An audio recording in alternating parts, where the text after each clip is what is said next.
Oh, hello, Camille. Oh, hello, Jeremy. How are you? I'm excellent. It's really good to see you. It's great to see you. It was so nice catching up with you. We've had the pleasure of knowing each other and being friends for nearly 15 years. I know who you are. I'm very fortunate to know you, your team, seeing your business ascend 20-fold over the years. Why don't you tell our OhHello audience that are either listening to the pod or watching the VOD who I have the pleasure of speaking with? Well, thank you. I want to appreciate you having me on this incredible podcast, and I could not be more excited for Oh Hello's success. Thank you. I'm a mother, I'm a daughter, I'm a sister, I'm a friend, I'm a mentor, and I'm a founder. And I'm the founder of Talentfoot Executive Search and Staffing. We service Series B funded startups to Fortune 50 organizations that are looking to essentially accelerate their growth via digital business. We have roughly 40 associates throughout the country, and Amazing. we'll be 13 years old next month. That is amazing. It's been so fun watching you grow from a one person founder and CEO to growing a team that covers so many different sectors, so many different verticals, levels of expertise, as you had mentioned, from obviously Series B to Fortune 50, and we're just so pleased to have you here. Part of the reason I thought it would be wonderful having you be a guest is because you are a female founder, you're an executive, and you are so empathetic, and that to me is approachable, and that to me is so important about what the OhHello network and tribe is that we're creating. Tell us a little bit more about what defines you. What defines you as a person? What defines you as a founder?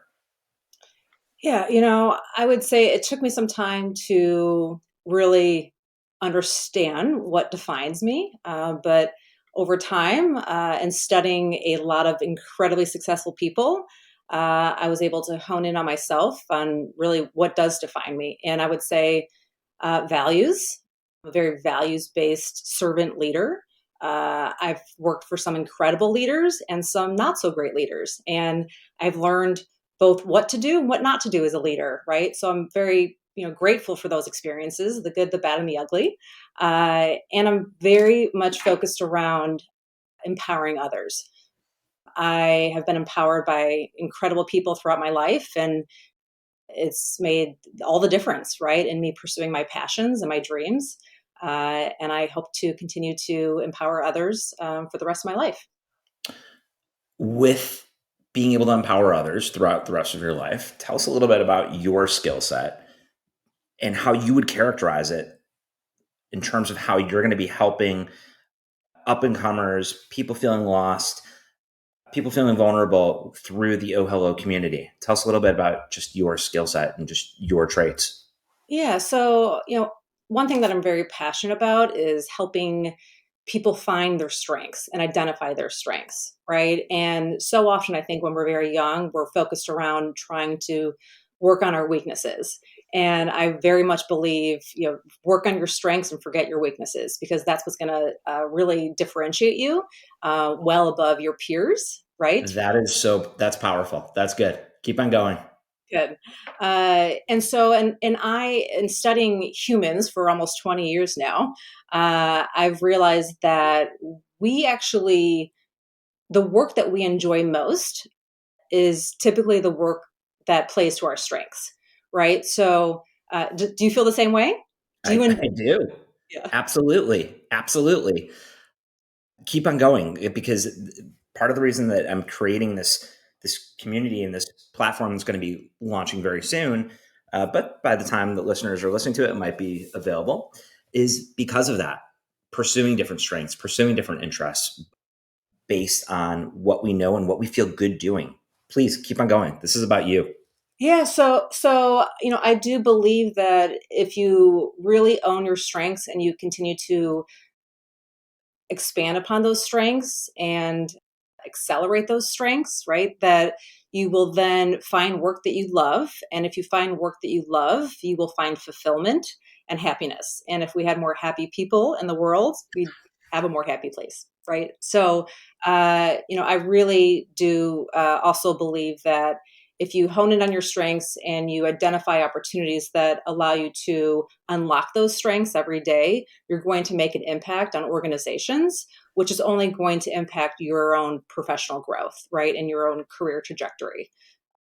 In addition, the added layer of if you can find work and organizations that really tap into your purpose and help you find purpose while bringing those strengths to the table, that's the recipe for, to me, ultimate success and happiness. Love it. Success and happiness absolutely are the end goals. And for so many people, you want to be successful, you want to be happy. What Yeah, excites? Oh, I please go ahead, Camille. Jeremy, I think it's success is defined in so many ways, right? And I think it's really important to know what your definition of success is, right? And I thought early on, if you would have asked, the 20-year-old Camille what was success, I think I probably would have had an answer along the lines of climbing the corporate ladder, right? And that's not how I define success today. No. But I think young people and frankly anyone at any point in their life should pause and stop and really ask themselves, what is success to me? Because it's really unique to yourself. So well said. What would you tell your 25-year-old self looking back, knowing specifically that telling yourself to be able to consistently re-engage and reevaluate how you define success, would that be an area of how you would, looking back, change? And I don't know, let me be a little bit more concise and crisp with my question. Sure, shoot. What would you tell your younger self looking back after being in advertising and marketing and being an executive recruiter and founder of a well-respected firm? If you were to look back in your career and if you said, okay, X amount of years ago, if I could do X, it would be this. What kind of advice would you tell yourself?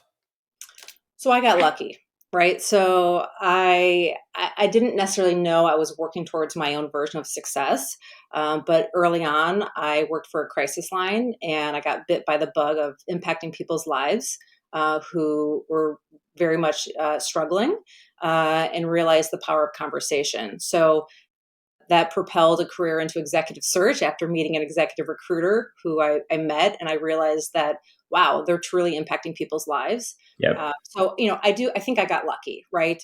Because that is my purpose and my mission, right? Is to impact as many lives as I can, and I was able to find that through my work.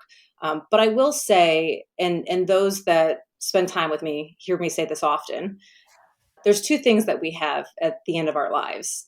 It's our memories and our relationships. And if I would have really truly have known what my values were early on, which we touched on, Yep. right? If I would have taken the time to truly understand my personal values, I would have probably have been more intentional about those that I decided to bring into my life personally and professionally, right? I would have ensured that I was joining organizations and leaders and teams that shared my same values, because I do believe if you surround yourself, proximity principle, right, with those that have share your same values, it's going to lead to fulfilling work, right? Because you're surrounded by others that truly want to live a similar life, right? And interact and respect other humans in a similar fashion to you, or whatever those values might be, right? We treat people based on our values, and Mhm. vice versa, right? So, with memories and relationships, who are some mentors that have made a profound impact on you? So I would certainly say my parents, for one. I think they built an incredible amount of resilience at a young age. I have memories, Jeremy, of family bike ride trips in probably 40-degree weather, in the rain, and being the youngest of three, right, at the end of the line, right, and my parents saying, "Keep up," and I'm about a mile behind the crew, right? I do think, my parents, they've always believed in me, right? And I wouldn't have started a business at 28 years old if they didn't say, "You're ready. You can do this." And then I've had a wide spectrum of mentors throughout my life. And I will say, as I reflect on these mentors and these relationships I have that are ongoing, these mentors come from different functional areas of business, right? So I have mentors that are CFOs, I have mentors who are tech entrepreneurs, I have mentors who are chief people officers, right? I have CMO mentors, right? And so, but they all bring a very diverse perspective and experience to the table. And I do feel, early on, many professionals feel that they should really only seek out mentors in their functional area. So if they're a marketing manager, their obvious mentor is a CMO, but it shouldn't be that linear, right? So I have a long list of mentors, and I'm so grateful for them, and I continue to seek out mentors, right? So I really respect the way that you explained not having a linear mentor and understanding whether you're a founder of a company, if you are a VP, a director, a manager, a supervisor, an associate, whatever level you are, that you can get tidbits of advice and expertise from people of all different experiences and industries and categories. I think that's really important because it makes us as people so much more well-rounded and yes. less narrow-minded, narrow-focused. You pick up a lot more that you can give back to others by talking to different people, which also goes back to a few minutes ago when you were talking about just picking and choosing who you want to spend time with in terms of relationships, in terms of knowledge. So that was insightful to hear that your mentors come from different areas. Anyone you want to give a shout out to, or are there just too many that you So respect them all?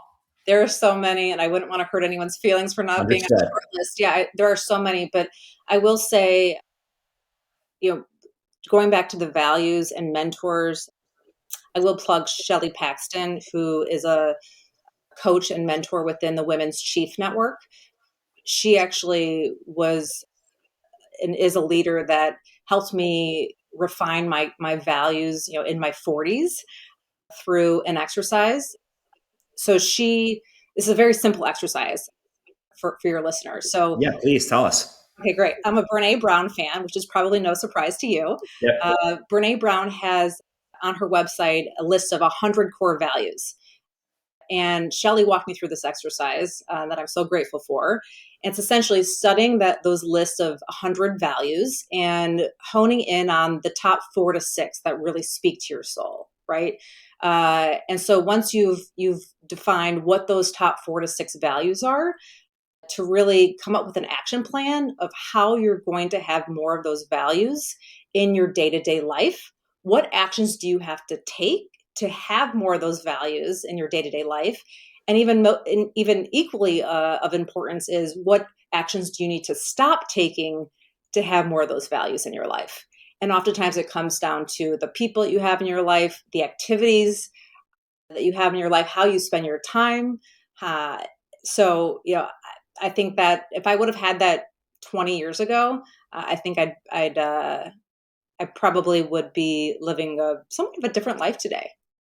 Amazing. Well, so part of the advice that you got from Shelley and from the Brene Brown methodologies, uh, we're never too old to look back. We're never too old to keep on ascending. We're never too old. Mentorship and guidance and advice and just hitting that reset button is really important at any stage of our careers. I could not. Camille, we appreciate you so much. It was so good having you on. You rock. OhHello listeners, thank you so much. Bye, my friend. Agree. Thanks.